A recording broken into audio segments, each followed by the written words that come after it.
Olivia Carter tightened her grip on the worn leather briefcase, her pulse pounding. As she stepped into the courtroom, she wasn't supposed to be here, not like this, not standing where only real attorneys belonged. But if no one else was going to fight for justice, she would. Judge Randall barely looked up, his smirk deepening.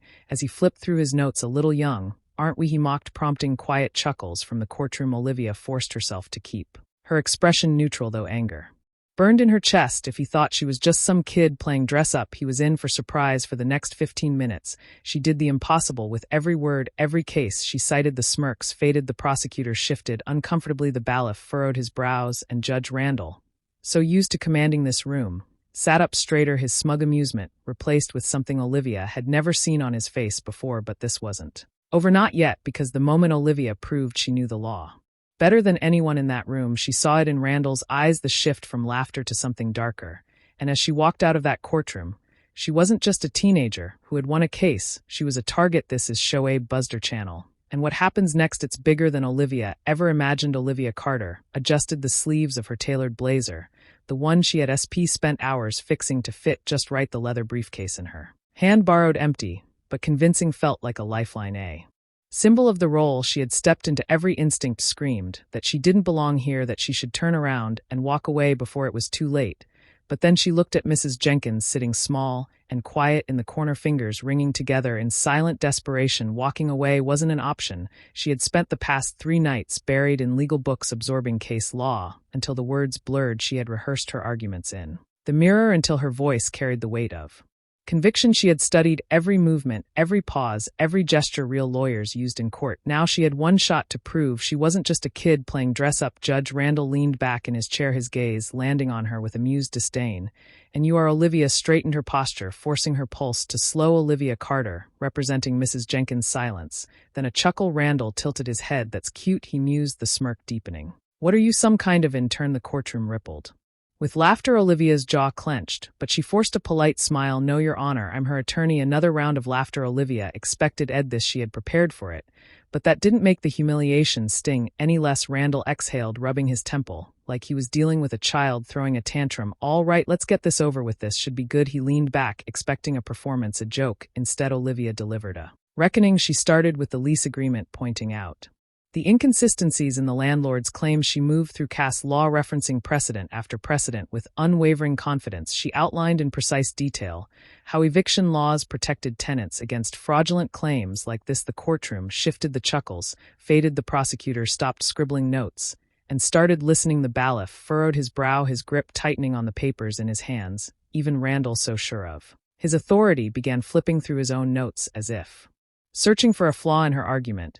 But Olivia wasn't done. The statute you're referencing, Your Honor, she said, voice steady, was overturned in Patterson versus United States, 2017. The correct interpretation of the law states that. Randall's head snapped up. What? He interrupted, his voice sharp. Olivia met his gaze, unwavering. You misquoted precedent, Your Honor. The room fell silent. Randall's face paled. The prosecutor shifted in his seat. The bailiff cleared his throat for the first time since Olivia walked into that courtroom. No one was laughing. Randall's fingers twitched against his gavel. His authority, his power, had been questioned, no worse, had been challenged by a teenage girl. He leaned forward, eyes narrowing. Who are you? A slow smile tugged at Olivia's lips. Your worst nightmare, Judge. The courtroom erupted.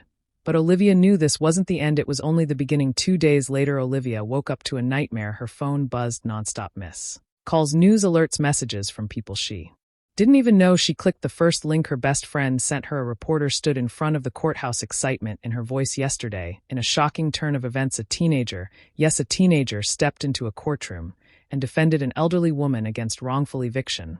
But what's more, she won. A shaky phone recording played. Olivia standing tall, correcting Randall, his disbelief the exact moment his authority shattered. The headline at the bottom of the screen burned into Olivia's mind.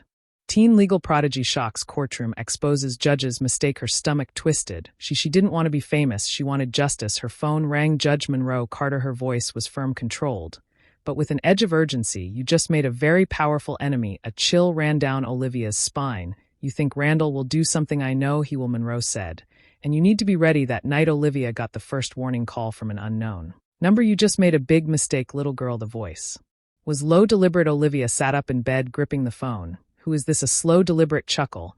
You don't know who you're messing with. The line went dead. Olivia's hands shook, but not from fear, from anger. Randall was trying to intimidate her. It wasn't going to work. The next day, a man in a navy suit knocked on Olivia's front door. Her mother answered, standing between them protectively. "Who are you?" The man smiled, too polished, too controlled. "Mark Calloway, I represent Judge Randall," he turned to.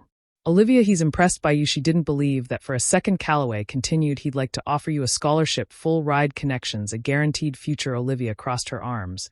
"And what's the catch?" Calloway's smile didn't waver. "Walk away." Silence. Then Olivia laughed. "That's not happening." The smile dropped. "Then tread carefully, Miss Carter." Angela's voice was ice. "Leave now." Calloway sighed, slipping a business card into Olivia's hand. "Will be in touch." She watched him walk away, her fingers curling around the card. This wasn't a game anymore. This was war. Randall struck. First, a police officer knocked on Monroe's door. The next morning, Judge Randall has accused Olivia Carter of practicing law without a license. "We need to bring her in for questioning." Monroe didn't hesitate. "She says nothing without an attorney present." The officer shifted uncomfortably. "It's just questioning." Monroe's eyes flashed. "I wasn't asking." She turned to Olivia. "Let's go." But Olivia was ready for battle. She walked into the